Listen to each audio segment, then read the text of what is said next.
라이트하우스 서울숲에 오신 여러분들을 진심으로 환영합니다. 저는 임영규 목사입니다. 우리는 지난주부터 12번 동안 이제 마가복음 시리즈를 진행하기로 했고, 복음의 시작이라는 제목으로 우리 함께 진행하기로 했는데, 오늘은 그 두 번째 시간입니다. 그래서 오늘은 가버나움에서의 하루라는 제목으로 함께 말씀 나누도록 하겠습니다. 지난 시간에 이제 마가복음 1장 1절을 가지고 이야기를 나눴죠. 하나님의 아들 예수 그리스도의 복음이 이제 시작되었다. 그리고 이제 예수님께서 광야에 가셔서 시험을 당하시고 또 제자들을 부르시고 그리고 이제 본격적으로 이제 공생애를 선언하십니다. 공생애라는 거는 이제 퍼블릭한 공적인 삶이 시작되었다는 것입니다. 그 전까지 예수님은 30년 동안 사적인 삶을 조용히 이제 은밀한 가운데 사셨고, 그다음에 이제 30살이 넘어가시면서 공생애를 3년간, 그래서 나는 이제 하나님의 아들 예수 그리스도로서 이제 사역을 하겠다. 그래서 그것을 공생애, 그래서 하나님의 나라가 시작되었다고 선언하시면서 공생애를 출발하시게 됩니다. 그리고 오늘 본문이 시작되죠. 아까 읽었던 마가복음 1장 21절 말씀을 한번 띄워주시면, 마가복음 1장 21절 같이 한 목소리로 읽겠습니다. 시작. 예수께서 곧 안식일에 회당에 들어가 가르치심에, 예수님께서 제자들이랑 같이 이제 가버나움이라는 동네를 갔습니다. 가버나움이라는 동네는 어디인가? 자, 갈릴리라는 이스라엘의 북쪽에 있는 지역인데, 가버나움, 나훔은 위로라는 뜻입니다. 그러니까 가버나움은 위로의 동네라는 이름을 가진 동네인 거예요. 근데 여러분 한번 생각을 해보시면, 위로의 동네, 그럼 위로가 많은 동네라고 흔히 생각할 수 있지만 사실은 조금 더 생각해보면 그렇지 않겠죠. 나훔의 동네, 위로의 동네, 위로가 많이 필요한 동네인 거죠. 제가 이 설교 준비하면서 이 가버나움이라는 동네를 봤을 때 떠오르는 것은 몇 년 전에 개봉했던 가버나움이라는 영화였었어요. 그 레바논의 도시인 빈민가인 베이루트라는 지역에 있는 한 12살 난 소년이 자기의 부모를 고발합니다. 그래서 나 태어나게 한 거를 고발합니다. 왜 그러냐면 나는 삶이 너무 불행하기 때문입니다. 그러면서 이제 부모를 고발하죠. 너무너무 비참한 삶을 살고 있어요. 부모는 애들을 낳았을 뿐 전혀 양육에는 아예 무책임하고, 그래서 그 12살 난 소년의 동생들을 먹여 살리기 위해서 하루 종일 노동을 하고, 그 여동생은 나이를 먹어서 생리를 시작하면 인신매매하듯이 그 시집을 가야 되니까 생리하는 거를 애써서 숨기려고 하고 감추려고 하고, 그런 소년이 당하지 않아야 할 그런 기본권도 없는 그 비참한 삶이 그 가버나움이라는 영화에서 나와요. 그러니까 굉장히 위로가 필요한 동네라는 의미겠죠. 그래서 처음에는 이 영화 제목을 왜 가버나움으로 했지? 베이루트도 아니고 어린 아이의 비참함도 아니고 왜 가버나움이지? 위로가 필요한 동네. 마찬가지로 예수님 시절에 이 가버나움이라는 동네도 그런 위로가 필요한 동네. 그래서 귀신 들린 사람이 등장하고 질병에 걸린 사람들이, 나중에 온갖 질병에 걸린 사람들이 모여들었다라는 것은 그만큼 그 동네가 비참한 동네라는 거죠. 하나님의 아들 예수 그리스도께서 어디서 활동을 하셨냐면 이 가버나움이 예수님의 제2의 고향입니다. 사신 건 나사렛이셨는데 예수님이 사역을 이 동네에서 제일 많이 했습니다. 그래서 사역의 고향, 제2의 고향은 가버나움입니다. 참 어떤 면에서 마음이 찡하지 않습니까? 너무너무 위로가 필요한데 정치도 위로가 되지 않고 경제도 위로가 되지 않고 당시의 종교도 위로가 되지 않았습니다. 그 가운데 누가 왔습니까? 진정한 위로자이신 예수님께서 가버나움에 오신 것입니다. 그래서 예수께서 가버나움에 오셨더라. 위로가 필요한 사람들에게 찾아오셨더라. 정치, 경제, 종교 그 어떤 것도 위로가 되지 않아서 비참한 삶을 살고 있는 그 가버나움을 향하여서 하나님의 아들 예수 그리스도께서 진정한 위로자요 치유자께서 그 마을에 가셨다라는 것입니다. 그래서 가버나움은 가파르나움, 위로의 동네라는 뜻입니다. 이 가버나움, 그래서 제가 설교 제목을 가버나움에서의 하루, 아주 문학적인 설교 제목 아닙니까? 가버나움에서의 하루라는 이름을 이렇게 자아자찬하면 참 짜증나는 것 같아요. 근데 나는 내 자랑 내 스스로 하는 스타일이니까 문학적인 설교 제목이죠. 가버나움에서의 하루. 이 가버나움에서 하루 동안 3가지 일을 하셨어요. 보여주시면, 첫 번째 말씀을 가르치셨고, 두 번째로는 귀신을 내쫓으셨고, 세 번째로는 이제 병자를 고치셨습니다. 근데 위에 있는 그 2개는 회당에서 한 일이고요. 마지막에 한 가지는 베드로의 장모의 집에서 한 일입니다. 이 3가지 중에서 먼저 회당에서 한 일 2가지를 살펴보도록 하죠. 예수님께서 회당에서 말씀을 가르치셨고, 그 다음에 이제 귀신을 내쫓으셨는데, 먼저 그럼 가버나움에 가셔서 회당에 들어가셨다라고 나와 있거든요. 회당이 무엇인가?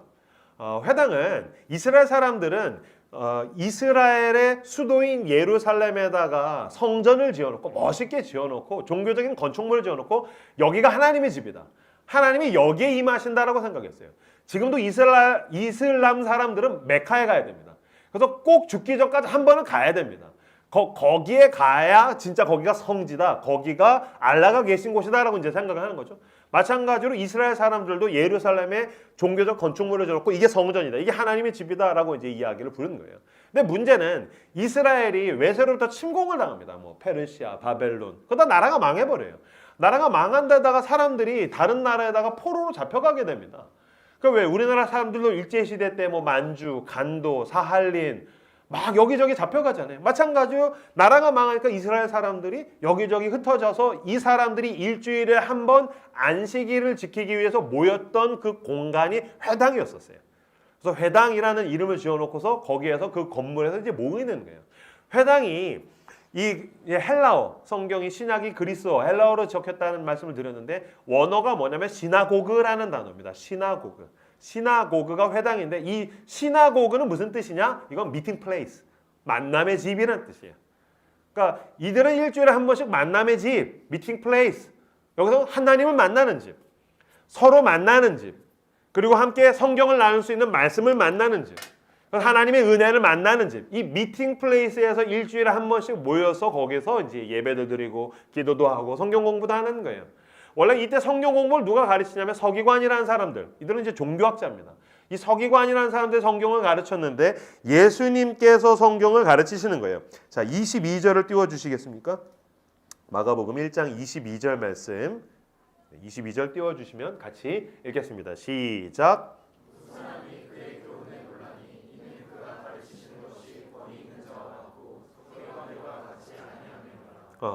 예수님께서 안식일을 지키시려고 그 미팅 플레이스 시나고그에 들어가서 그냥 예배를 드리고 동참한 것뿐만 아니라 말씀을 가르치기 시작했어요.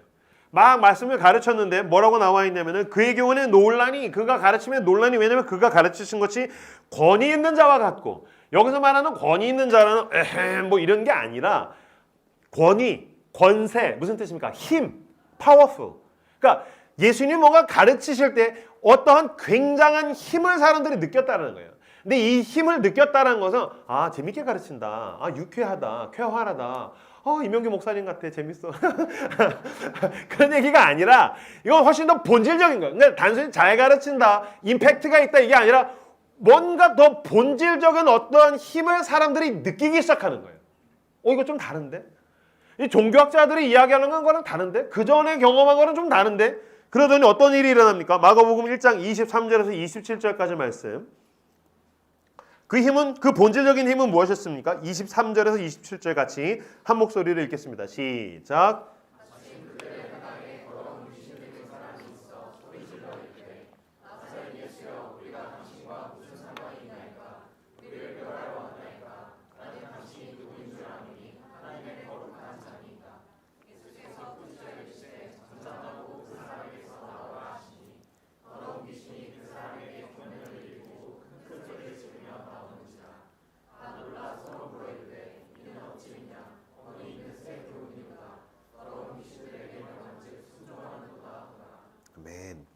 예수님께서 성경을 가르치시는데 갑자기 그 회당에 있는 누군가가 소리를 지르면서 격렬하게 반응하기 시작합니다. 다윗의 자손 예수여, 왜 오셨습니까? 당신은 하나님의 거룩한 자입니다. 그래서 막 어떤 면에서는 막 발작기에 가까운 반응을 하기 시작합니다. 그래서 예수님께서 귀신 들린 사람을 그 자리에서 명해서 귀신 들린 사람을 고쳐주죠. 사람들은 예수님이 말씀을 가르치셨다랑 귀신 들린 사람에서 귀신이 쫓겨났다를 별개로 생각해요. 이 본문을 묵상하거나 대할 때에, 가르칠 때 말씀을 가르치셨습니다, 귀신을 쫓아내셨습니다, 병자를 고치셨습니다, 이걸 별개로 생각해요. 그렇지 않아요. 어떻다고요? 말씀을 가르치는데 귀신이 쫓겨나갔다는 거예요. 말씀을 가르치는데 귀신이 발작을 하고 정체가 드러나고 귀신이 쫓겨나갔다는 거예요. 무슨 말이냐면 하나님의 진정한 말씀은 내 삶에 놀라운 역사를 일으켜내는 말씀이라는 거예요. 하나님의 말씀이 임했더니 더러운 게 쫓겨나가고, 하나님의 말씀이 임했더니 그 사람이 치유가 되고, 하나님의 말씀이 임했더니 놀라운 어떠한 반응과 변화가 그 사람 가운데 나타났다는 거예요. 그 전에 서기관들은요, 굉장히 어떤 종교적인 말씀을 전했던 거죠. 그러니까 나의 일상은 귀신에게 잡혀 있든지, 나의 일상은 굉장히 짓눌려 있든지, 나의 일상은 우울증이 있든지, 나의 일상은 굉장히 불안하든지, 나의 삶은 굉장히 두렵고 어렵고 버거운데 그거랑 상관없는 종교적인 이야기를 했다면 예수님은 말씀을 가르치실 때 귀신이 쫓겨나가는 역사. 예수님은 말씀을 가르치실 때 병자가 낫게 되는 역사. 무슨 뜻입니까? 하나님의 말씀은 내 삶에 살아 역사하는 말씀이라는 거예요. 여러분, 하나님의 말씀은 종교적인 게 아니에요. 예수님의 말씀은 현학적인 게 아니에요. 나랑 상관없는 교리를 가르치는 게 아니에요. 탁상 공론이 아니에요. 허탄한 신화가 아니에요. 지금 내가 시달리고 버거워하고 있는 것으로부터 나를 치유하고 깨끗게 하고 나를 새롭게 하는 살아 역사하는 말씀이 그 사람에게 움직였고 그 사람에게 임했다는 것입니다. 이 귀신 들린 사람들에 대해서, 귀신 들린 사람에 대해서 학자들은 세 가지로 이야기합니다. 첫 번째, 진짜 우리가 이제 생각하는 어떤 영적인 존재, 귀신이라고 하는 존재가 그 사람의 인격을 지배했다라고 이야기하는 게 첫 번째. 두 번째는 뭐냐면 그 사람이 어떤 정신적인 질환을 앓고 있었다. 세 번째는 어쨌든 뭔가 그 마음에 어떤 부정적인 무언가가 있었을 것이다라고 학자들은 세 가지로 이야기합니다. 만약에 제가 지금 설교를 하고 있는데 여러분들 가운데 누가 갑자기 막 발작을 하면서 막 다윗의 자손, 난 다윗의 자손이 아니죠. 예수, 이명규 목사님, 당신은 하나님이 보낸 사람입니다. 막 발작을 해요. 진짜 막 귀신 들린 사람 막 거품 물고 막 그래요. 그러면 나는 지금 이야기한 이 세 가지를 다 고려할 것 같아요. 무슨 말이냐면 여러분이 막 제가 설교하고 있는데 갑자기 손가락질을 하면서 막 소리를 지르고 막 거품을 흘리고 그러면 첫 번째, 저 사람 진짜 귀신 들렸나? 두 번째, 아니면 어떤 조현병 같은 정신적인 병리학적 질환이 있을 수도 있겠다. 세 번째, 아니면 그냥 마음 가운데 알 수 없는 어떤 문제가 있을 수도 있겠다. 그러니까 제가 설교할 때 끼어들면 저는 이 세 가지를 다 고려하겠지만 오늘 본문에서는 그래도 제가 봤을 때 1번이에요. 진짜 귀신이 들린 사람이 그 가운데 정체가 드러나고 발작을 하면서 예수님의 말씀을 통해서 치유의 일이 일어났다는 것입니다. 히브리서 2장 12절 13절 말씀 한번 보겠습니까? 자, 히브리서 2장 12절 13절 말씀 같이 읽겠습니다. 시작. 하나님의 말씀은 살아있고 활력이 있어 저ram에 다해서 어떤 검보다도 예리하여 몸과 영과 및 관절과 골수를 찔러 쪼개기까지 하며 또 마음의 생각과 뜻을 판단하다니 지으신 것이 하나도 그 앞에 나타나지 않음이 없고 우리의 결산을 받으실 이의 눈앞에 만물이 벌거벗은 것 같이 드러나느니라. 아멘. 하나님의 말씀은 살아있고 활력이 있어. 여기서 말하는 활력은 생명력입니다. 하나님의 말씀은 허탄한 신화가 아니라는 거예요. 종교적인 교리가 아니라는 거예요. 하나님의 말씀은 내 삶과 동떨어진 무언가가 아니라 살아있고, 그리고 여러분 구약에서 보면은 태초에 하나님이 천지를 창조하실 때 뭘로 하십니까? 말씀으로. 빛이 있으라라고 말씀하셨더니 생긴 거예요. 그 무에서 유를 창조한 말씀이 역사할 때에 그 말씀이 관절과 골수와 영과 혼을 찔러 쪼개는 것 같고 모든 은밀하게 숨겨져 있던 것이 드러나며 병들었던 것이 치유되며 더러운 것들이 깨끗하게 되며 놀라운 하나님의 말씀이 우리 가운데 역사하더라는 거예요.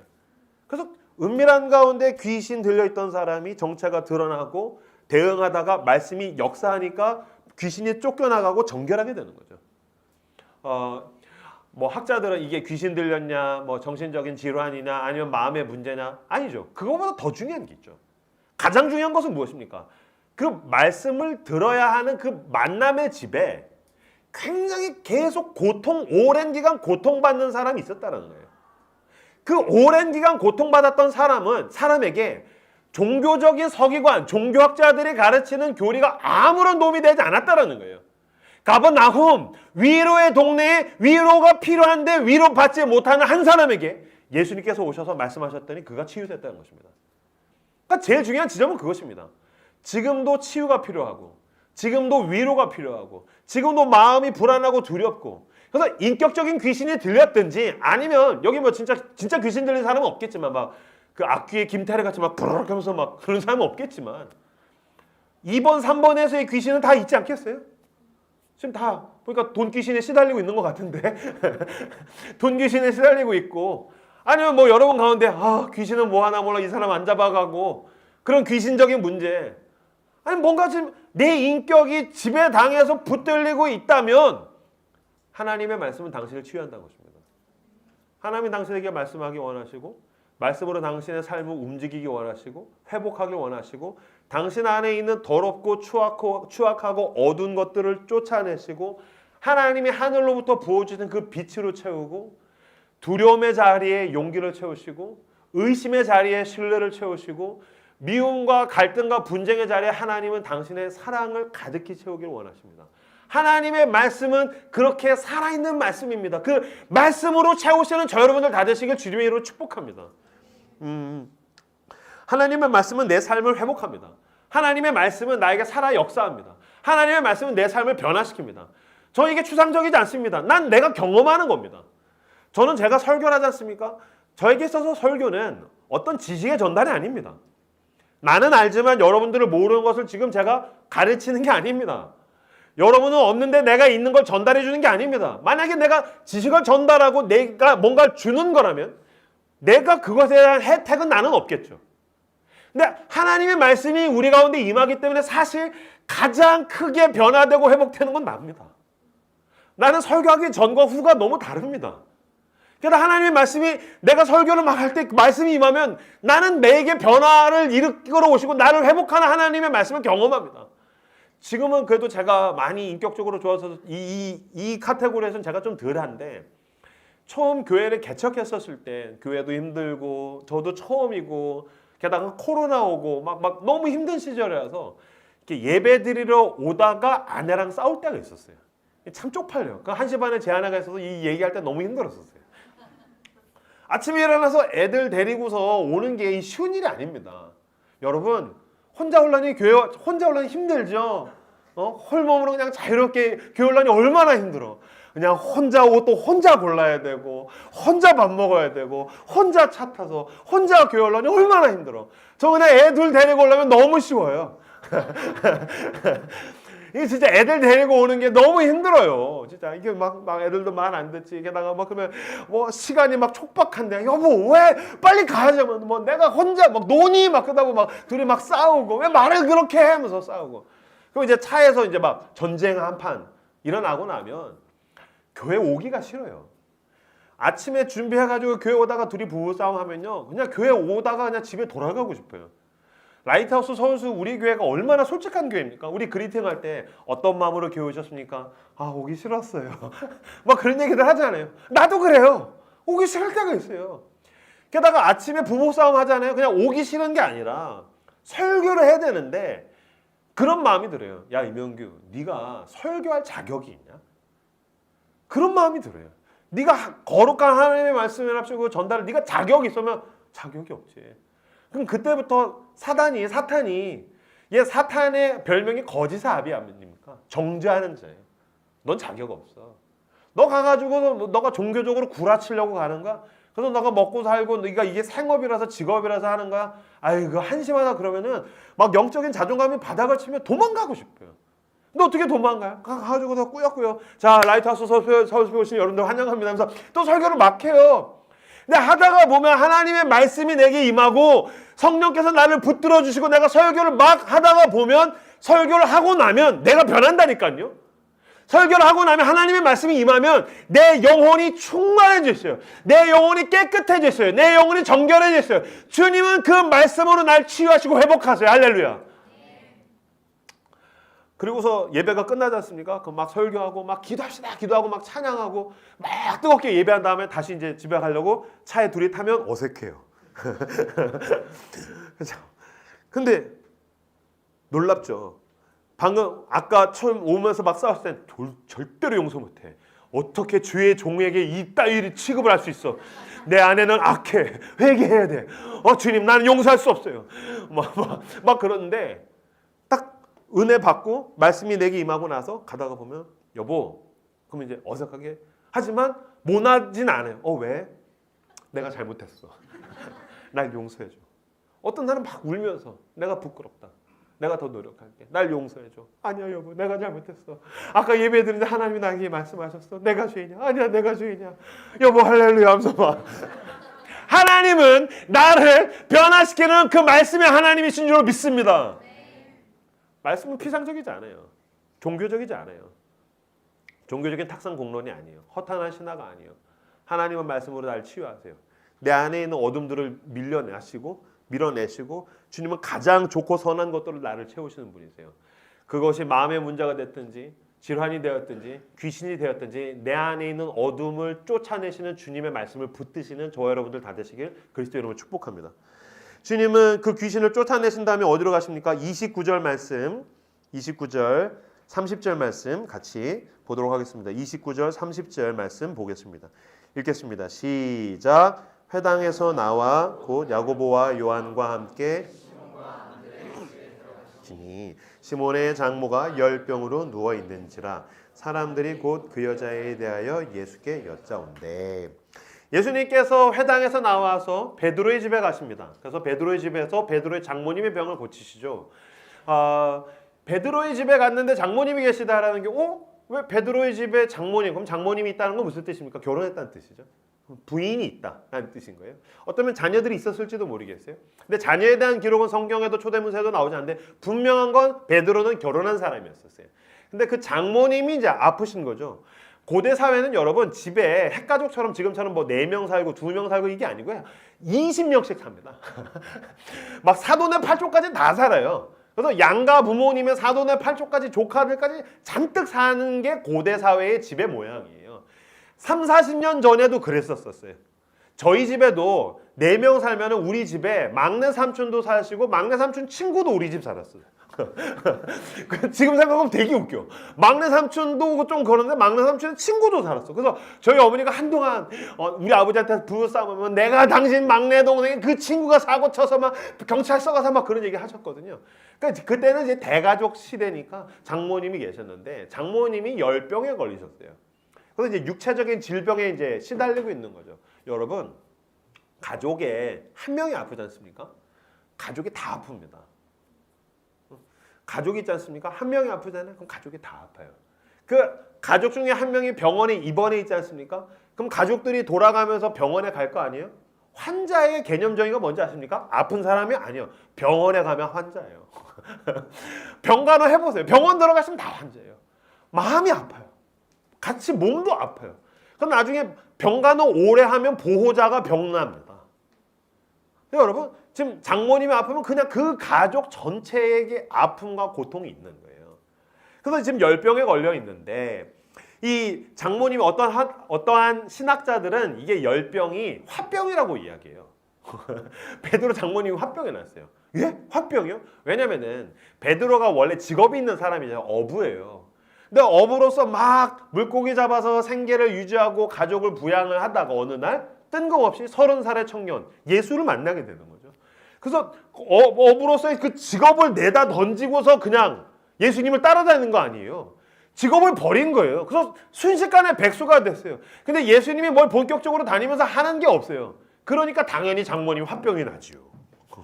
뭐 그런 거예요. 아이고 우리 배서방이 미쳤어. 배서방이 직업을 집어던지고 지금으로 치면 그런 거예요. 아이고 우리 배서방 여의도에서 금융가에서 돈 잘 벌었는데 갑자기 신학교로 왜 가? 막 그런 거예요. 그러니까 화병이 나지요. 그러니까 화병 가서 누워 있는 거예요. 근데 여러분 베드로가 예수님을 따라다녔는데 화병이 났다라는 건 무슨 뜻이에요? 베드로가 지금 무턱대고 무모한 도전을 하고 있는 것도 있지만 뭘 못 믿는 겁니까? 예수님은 못 믿는 거죠. 저게 뭐라고 저걸 쫓아다니느라고 생계 다 버리고 뭐 하는 짓이냐고. 지금 예수님을 신뢰하지 못하는 거예요. 그러면 예수님에 대해서 서운한 거죠. 예수님을 믿을 수가 없는 거죠. 예수님에 대해서 같이 부글거리겠죠. 저놈의 예수인지 무엇이 그냥 만나면 머리 쥐어 뜯어놓을 거다. 으아 하면서 자빠졌어요. 그럼 여러분 지금 그 베드로의 장모님 집에 갈 때 예수님이 기분이 좋겠어요? 나에 대해서 서운해하는데 나를 신뢰하지 못하는데 나에 대해서 악감정 가지고 있는데 어떻게 기분이 좋겠어요? 저도 가끔씩 그럴 때가 있어요. 이명기 목사님 만나주세요. 저희 남편이 제 아내가 저희 부모님이 뭐 한번 만나주세요. 근데 저희 부모님은 예수 믿는 사람 싫어해요. 그럼 내가 그 부모님 만났는데 예수 믿는 사람 싫어한다면 저도 껄끄러워요. 그래도 날 만났을 때 목사님 유튜브에서 봤어요. 막 나를 연예인 보듯이 그런 사람 보면 나도 좋죠. 근데 나를 막 이러고 보면 싫죠. 근데 예수님이 지금 자기를 싫어하는 장모님을 만나러 가는 거예요.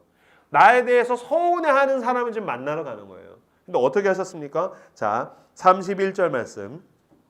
31절 말씀 같이 읽겠습니다. 읽겠습니다. 시작.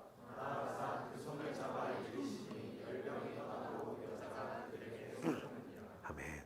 예수님께서 베드로의 집에 가서 장모님에게 어떻게 했어요? 손을 잡아주시니 예수님이 화병으로 누워있는 예수와 그 일당들, 예수고 뭐고 그냥 그 이름만 들어 나한테 그거 얘기도 하지 마. 보니까 뭐 지난주에도 길 가는데 뭐 누가 그러든 나는 아주 강씨라고 하면 넌더리가 나. 왜 사람이 소뚜껑 보고 뭐 자라보고 놀란 가슴 소뚜껑 보고 놀란다고 해서 그 예수님 따라다니니까 예수님이 얼마나 싫겠어요. 근데 자기를 싫어하는 그 장모님의 손을 잡아줬다고요. 예수님께서. 야 네가 나를 대적해? 그래서 너 심판받은 거야. 아주 죽어버려라. 예수님이 그렇게 하실 수도 있는 거잖아요.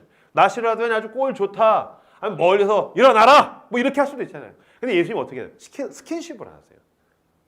미워하는 놈한테 떡 하나 주는 거예요. 나한테 서운해하는 사람에게 지금 손잡아주고 있는 거예요. 나한테 서운해하는 사람에게 손잡아주는 저 여러분들 다 되시기를 주님의 이름으로 축복합니다. 나한테 섭섭해하는 사람 있습니까? 손잡아주세요. 나한테 악감정 가지고 있는 사람 있으세요? 손잡아주세요. 나한테 침 뱉고 있어요? 웃으세요. 손잡아주세요. 그랬더니 화병이 떠나가더라. 예수의 이름으로 손잡아줄 때 화병이 떠나간 줄로 믿습니다. 왜 아멘이 없어? 내 배우자가, 내 연인이, 우리 직장 상사가, 동료가, 교회 내에서 누가 꼴 보고 싫을 때 손잡아주시는 스킨십의 사람들 되시길 주님의 이름으로 축복합니다. 여러분 서운할 수 있어요. 서운할 수 있어요. 성도들의 목사에게 서운할 수 있어요. 이해합니다. 괜찮습니다. 서운할 수 있어요. 여러분 서운할 수 있어요. 여러분의 하우스 사역자에게 서운할 수 있어요. 손 잡아주세요. 서로 손 잡아주세요. 여러분 테이블에 있잖아요. 안 친하니까 좋은 거예요. 친해지잖아요. 다 또라이예요. 그죠? 게다가 우리 테이블 리더, 여러분 테이블 리더는 돈 한 푼도 안 받고서 사역하는 겁니다. 그럼에도 불구하고 자원에서 자비랑으로 헌신하는 거 알지만 테이블 리더에게 서운할 수 있어요. 테이블 리더분들 자기 테이블 손을 잡아주세요. 그리고 여러분 테이블 원들도 테이블 리더의 손을 잡아주세요. 서로가 서로에게 스킨십하고 손 잡아줘서 섭섭마귀가 떠나가는 교회가 되시기를. 섭섭마귀가 떠나가는 교회와 섭섭마귀가 떠나가는 가정이 되시길 주님의 이름으로 축복합니다. 어쨌든 예수님 먼저 가셔서 손을 잡아주시고 예수님께서 그 질병 가운데서 고쳐주시는 거죠. 근데 이거는 그냥 손 잡아줘서 서운한 게 풀렸다 수준이 아니라 분명한 것은 예수님께서 그 장모님에게 있는 질병으로부터 그녀를 고쳐주셨다는 것입니다. 전 믿습니다. 우리가 기도할 때 우리의 기도를 응답하십니다. 저는 믿습니다. 내가 기도할 때 나의 기도에 응답하시는 하나님께서 누군가가 고통받을 때에 질병 가운데서 그를 고쳐주시는 줄로 믿습니다. 나는 믿습니다. 우리가 해결할 수 없는 문제, 돈의 문제, 인간관계의 문제, 내가 해결해야 될 어떤 프로젝트의 문제, 그 모든 문제로부터 전능하신 나의 하나님께서 능력의 손을 베푸신 줄로 믿습니다. 여러분 기도하십시오. 하나님께서 그 병을 고치실 것입니다.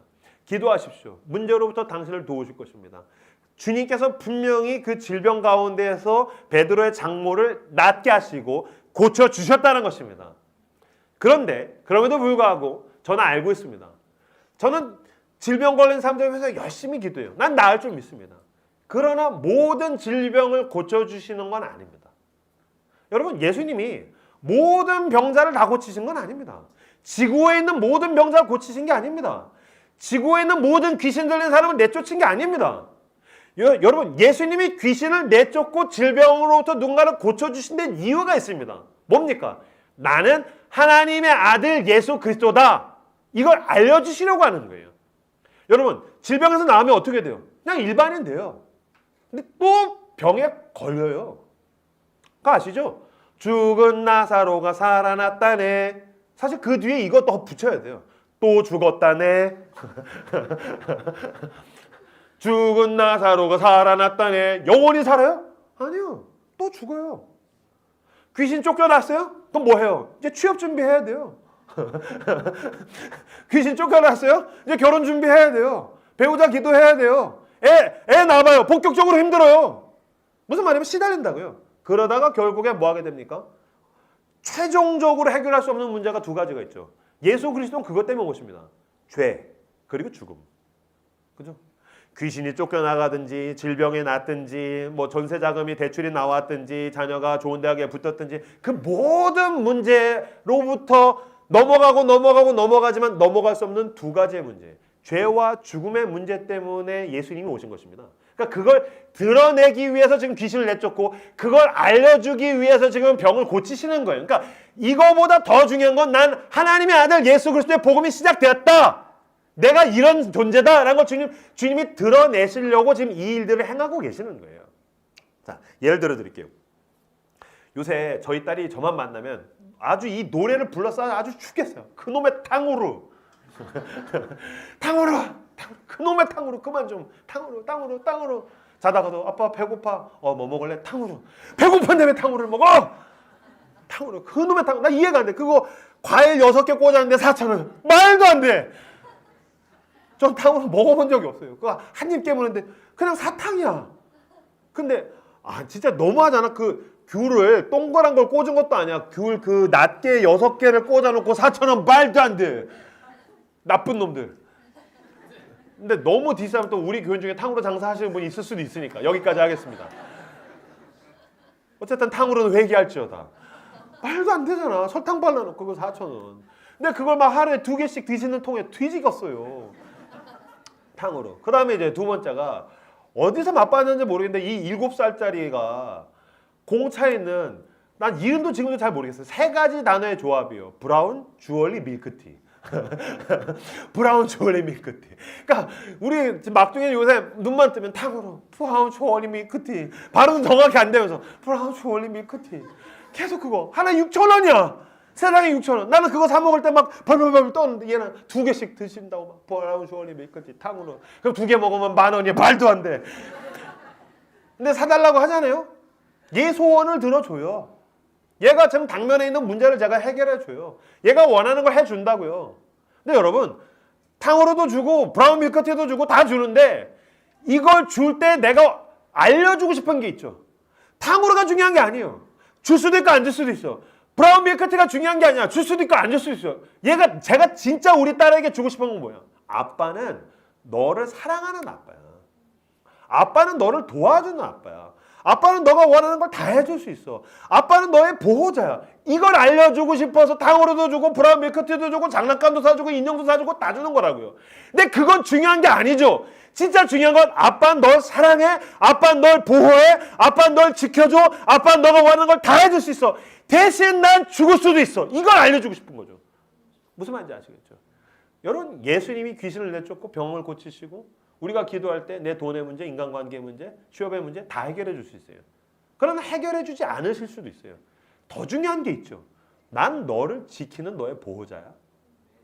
내가 너를 사랑하고 내가 너를 위해서 예수 그리스도께서 십자가에서 대신 죽기까지 사랑하신다. 이걸 알려주시려고 귀신도 내쫓고 병자도 고치고 이런 걸 다 하고 있다는 거죠.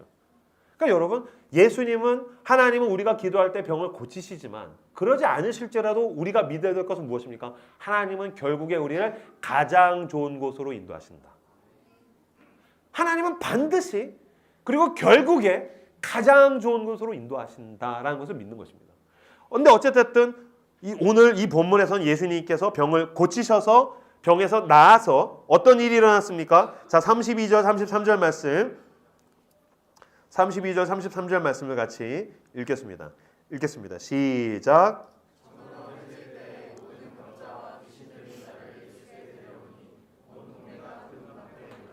아멘. 예수님께서 병에 걸린 이 베드로의 장모님을 고쳐주셨어요. 병에서 나았어요. 놀라운 치유가 임했어요. 내가 원하는 그 문제가 해결됐어요. 그 집 앞에 온 동네가 모였더라. 전 이제 설교 준비할 때 본문을 읽고 또 읽고 또 읽고 계속 읽고 묵상을 하거든요. 33절에서 탁 걸려가지고 마음이 막 뜨거워졌어요. 원래 이 집이 어떤 집이었었어요? 병자의 집. 원래 이 집이 어떤 집이었었어요? 고통이 있는 집. 원래 이 집이 어떤 집이었었어요? 눈물이 있는 집. 원래 이 집이 어떤 집이었었어요? 서운함과 섭섭함 때문에 가족이 서로 싸우는 집이었는데 예수님께서 병을 고쳐주셨어요. 예수님께서 그 집에 함께 계셨어요. 예수님께서 그 집을 붙드셨더니 병이 떠나가고 눈물이 떠나가고 고통이 떠나가고 온 동네가 그 집 문 앞에 모이게 되더라. 근데 제가 아까 말씀드렸죠. 원래 예수님께서 가버나움, 위로가 필요한 그 위로의 동네에 어디로 먼저 가셨다고요? 회당. 회당은 뭐 하는 데라고요? 시나고그. 시나고그는 뭐라고요? 미팅 플레이스. 만남의 집. 모이는 집. 그러나 만났는데 하나님을 만나지 못하고, 모였는데 은혜가 없고, 만났지만 그 종교적인 어떤 허황된 얘기들, 정치적인 노름들, 탁상 공론들이 가득했는데 예수님이 병자의 집에 찾아가셔서 병을 고치셨더니 그 집의 시나고그, 미팅 플레이스, 그 사람이 치유됐더니 병에 걸린 자들이 그 사람을 향해서 모여들게 되더라. 눈물이 씻겨졌더니 눈물 흘린 자들이 그 장모님의 집을 향해서 모여들게 되더라. 여러분, 당신이 과거에 눈물 흘렸고 아파하고 고독하고 너무너무 고통스러웠을지라도 예수님께서 당신과 함께 하시고 당신을 치유하실 때에 당신에게 수많은 사람들이 모여들게 될 것입니다. 그 전에 나처럼 아팠던 사람, 그 전에 나처럼 눈물 흘렸던 사람, 그 전에 나처럼 막 죽고 싶었던 사람, 그 전에 나처럼 방황하던 사람들이 그 사람 속에 있는 그 예수 그리스도 때문에 모여들기 시작하더라. 얼마나 마음이 뜨겁습니까? 온 동네가 그 집 문 앞에 모이더라. 야, 이명규가 변했어. 그 전에 이명규 같았던 사람들이 모여들더라. 어떤 면에서 우리 교회 보면 다 이명규 같아요. 죄송합니다. 근데 치유가 필요한 사람들, 회복이 필요한 사람들, 눈물에 대한 위로가 필요한 사람들이 그들이 모여들기 시작하다는 것입니다. 지금 주님께서 그 일을 하시겠다라고 당신에게 말씀하시고 이 일을 하시겠다라고 주님께서 지금 당신에게 약속하고 계신 것입니다. 내가 너를 고칠 것이다. 내가 너를 회복할 것이다. 내가 너를 치유할 것이다. 그리고 과거에 너와 같았던 사람들이 너에게 모여들게 될 것이다. 이게 뭡니까? 교회죠. 교회는 건물이 아닙니다. 교회는 시스템이 아닙니다. 예수님을 만나고 회복된 사람을 중심으로 그런 사람들, 예수님이 필요한 사람들이 모여들기 시작하는 것입니다. 예수님 만나고 사랑으로 회복되고 충만한 사람에게 사랑이 필요한 사람들이 모여들기 시작하는 것입니다. 예수님을 만나고 위로받은 사람을 중심으로 위로가 필요한 사람들이 모여들기 시작하는 그 미팅 플레이스, 시나고그의 역사를 하나님이 우리에게 행하신 줄로 믿습니다. 지난 6월에 우리가 홀리 디스코라는 행사를 했었어요. 홀리 디스코. 이 홀리 디스코는 이제 그 이후에 오신 분들은 잘 모르실 텐데 인스타그램에 들어가셔서 홀리 디스코를 검색하시면 저희가 그 헤이그라운드라는 그 루프탑에서 했던 기독교인들과 비기독교인들이 하나님의 은혜 가운데서 즐기는 그 디스코 파티를 볼 수가 있습니다. 겉으로 봤을 때 파티예요. 근데 사실은 전도 집회죠. 이 출발이 어땠냐면 한 청년이 디스코 파티에 갔어요. 진짜 바깥에서 하는 디스코 파티. 막 디스코에 사람들이 이제 술 먹고 춤추고 놀고 있는 그 여러 가지 행사들이 있는 부스들이 있고. 근데 그걸 이렇게 보다가 그런 생각이 들었다는 거예요. 너무 즐겁고 행복해 보이는데 왜 이걸 다 밖에서만 하지? 이렇게 CCM으로 디스코 틀고 CCM 중심으로 해서 크리스찬들이 크리스찬 문화를 가지고 좀 파티를 할 수 없을까? 그래서 DJ에게 얘기했다는 거예요. 야, 혹시 이런 노래 중에 크리스찬 노래들도 있어? 당연하지. 왜냐면 난 교회 다니거든. 근데 교회에서 이런 거 한번 해보고 싶거든. 나도 교회 다녀. DJ도 교회들 다니더라는 거예요. 그래서 야, 그럼 교회에서도 이런 거 하는데 아무 교회에서도 안 불러줘. 그래서 그럼 우리가 한번 해보면 되겠다. 내가 한번 해보고 싶다는 생각을. 그래서 여러분, 홀리디스코는 목사가 출발한 게 아니고 그냥 청년이 출발한 겁니다.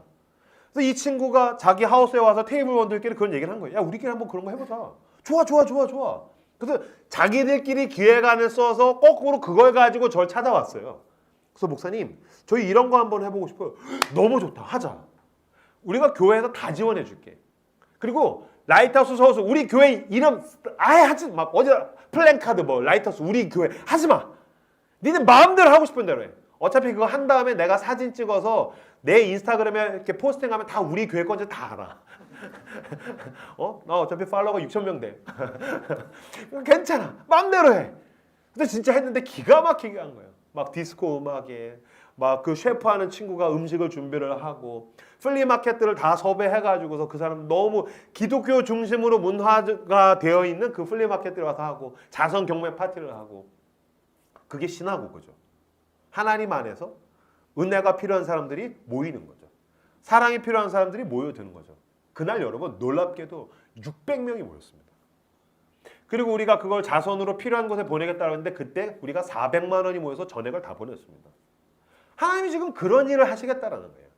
나를 통하여서 온 동네가 다 모이는 건 아니더라도 나처럼 사랑이 필요한 누군가, 나처럼 위로가 필요한 누군가, 나처럼 은혜가 필요한 누군가를 나를 중심으로 만나게 하시는 그 만남의 집, 시나고그의 일을 하겠다라고 주님께서 지금 우리에게 약속하고 계시는 것입니다. 그때 홀리디스코에서 공연을 했던 래퍼가 있습니다. 여자 래퍼 하나, 남자 래퍼 하나.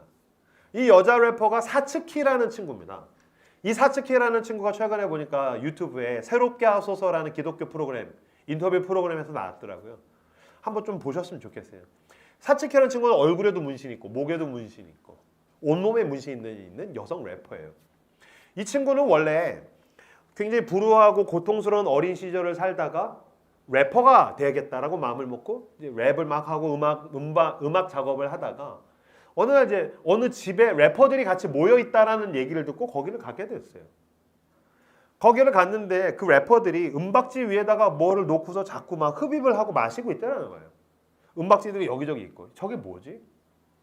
그래서 이게 뭐예요? 그랬더니 이거 진통제야. 너도 한번 해봐. 그게 뭐였냐면은 요새 사회적으로 문제가 되고 있는 가장 강력한 마약류인 펜타닐인 거죠. 그래서 진통제야. 그래서 한 래퍼 친구가 그거를 전달해줘서 이 사츠키라는 친구가 그걸 흡입했습니다. 근데 그거를 흡입하고 마셨더니 자기에게 그거를 권해줬던 친구가 마시자마자 뭐라고 했냐면 잘 가라고 했다는 거예요. 난 그게 너무 무섭더라고요. 마약을 권해주고 마약을 했더니 잘 가라고 했다는 거예요. 그때부터 이제 마약에 중독되어서 삶이 몸과 마음이 완전히 산산조각 나요. 엉망진창이 돼요.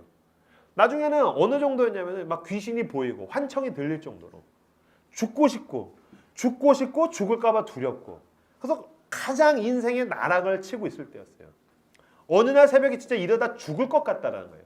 그리고 지난주에도 한 래퍼가 펜타닐 때문에 죽고 또 그 전주에도 누가 죽고 그러니까 이제 내 차례가 되겠구나라는 두려움 속에서 하루하루 살던 가운데 한 오빠랑 새벽에 카톡을 하게 됩니다.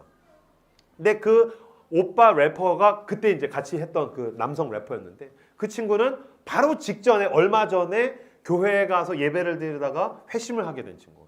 삶이 그래서 완전히 뒤집어진 친구예요. 그 친구에게 나 이러다 죽을 것 같아 오빠. 너 몇 시간 있으면 우리 교회에서 새벽 기도해. 너 그때까지만 버텨. 내가 니네 집 앞으로 갈게. 같이 새벽 기도 가자. 그래서 그 남자 래퍼가 이 사츠키라는 친구를 데리고서 새벽 기도에 갔다는 거예요. 예배를 드리는데 이 사츠키가 뭐라고 하냐면은 목사님이 막 설교를 하고 있으면은 막 뭔가 막 영광스러운 뭔가가 막 보이는 것 같고 잠깐 눈을 감으면 귀신이 보였다는 거예요. 귀신들이 자기를 막 어둠 속으로 끌고 내려갈 것 같아서 눈을 감으면 너무 무서워서 눈을 안 감으려고 했다는 거예요. 그런 가운데 하나님의 말씀이 들리고 심령에 박혀서 그녀가 회개하기 시작하고 그녀가 주님의 말씀을 붙들고 예수 그리스도를 영접하게 됩니다. 놀랍게도 펜타닐이 끊어지죠. 놀랍게도 그녀의 삶이 완전히 변화되기 시작해요. 그녀는 계속해서 말씀을 읽기 시작해요. 말씀으로 채우기 시작해요. 그녀의 인스타그램에 들어가면 말씀이 여기저기 말씀으로 가득해요. 그런 가운데 놀라운 그녀의 삶의 변화가 일어나서 그녀는 이제 말씀을 전하고 사랑을 전하는 그 시나고그로 살아가게 됐더라고요. 제가 사츠키라는 래퍼를 떠올렸는데 그녀의 인생에 두 개의 대조된 시나고그가 있었다는 걸 제가 알게 되었어요. 첫 번째 시나고그는 무엇입니까? 마약을 전달하는 시나고그죠. 야, 해봐. 괜찮아. 그래서 마약을 전달하는 시나고그. 두 번째 무엇입니까? 마약으로 만신창이가 돼서 죽기 직전에 하나님을 전달한 시나고그죠. 사랑을 전달한 시나고그. 복음을 전달한 시나고그. 우리는 여러분 살아가면서 무언가를 전달하는 자들입니다. 무언가를 만나게 해주죠. 당신을 만나면 사람들은 뭘 만나게 될까요? 당신을 만나면 사람들은 뭘 전염받게 될까요? 어떤 사람을 만나면 주식을 하게 돼요. 어떤 사람을 만나면 넷플릭스를 보게 돼요. 어떤 사람을 만나면 운동을 하게 돼요. 저 이렇게 막 너무 우울하고 걱정이 많은 사람을 보면 마음이 안타까운 게 우울한 사람 있잖아요. 다 우울해져요. 걱정이 막 많은 사람 있잖아요. 그 사람 하나 있으면 저기저기서 막 걱정하게 돼요. 저는 내면이 굉장히 단단한 사람, 안정적인 사람을 보면 너무 좋아요. 왜냐면 내면이 단단하고 안정적인 사람을 만나면 그 사람 때문에 그 주변이 안심하기 시작해요. 저는 복음의 사람이 너무 좋아요. 하나님을 사랑하는 사람은 그 사람이 있으면 그 주변이 같이 하나님을 따라서 하나님을 사랑하게 되고 주님으로 인해서 회복되기 때문입니다. 하나님의 사랑을 전달하는 시나고그가 되시기를 주님의 이름으로 축복합니다. 반주해 주시겠습니까? 우리 교회에도 거룩한 시나고그의 역할을 하는 분들이 있습니다. 어떤 사람은 질병 가운데서 암에서 나았습니다. 어떤 사람은 그 가족이 질병 가운데서 나았습니다. 어떤 사람은 재정적인 돈의 문제로부터 주님의 도우심으로 인해서 해방되었습니다. 어떤 사람은 정말 더럽고 추한 중독으로부터 벗어나게 되었습니다. 어떤 사람은 하나님을 아예 몰랐는데 하나님을 알게 되면서 그 내면에 있는 문제들이 해결받게 되었습니다. 우리 교회에 있는 모든 사람이 거룩한 시나고그가 되기를 꿈꿉니다. 하나님이 당신을 부르십니다. 주님, 내가 먼저 주님의 은혜로 내 내면의 문제와 내 바깥에 있는 문제를 해결해 주시고 주님의 놀라운 능력을 경험한 다음엔 내가 거룩한 미팅 플레이스로 살아가게 하여 주옵소서. 나를 만나면 그 사람이 사랑으로 충만해지는 시나고그, 나를 만나면 그 사람이 회복되는 시나고그, 각종 슬프고 눈물 흘리고 아픈 사람이 내 앞에 모여들 수 있도록 주여 내가 그 거룩한 미팅 플레이스의 사명을 감당하게 하여 주시옵소서라고 오늘 우리에게 주신 말씀들을 붙들고 함께 기도하며 하나님 앞에 나아가도록 하겠습니다. 기도하겠습니다.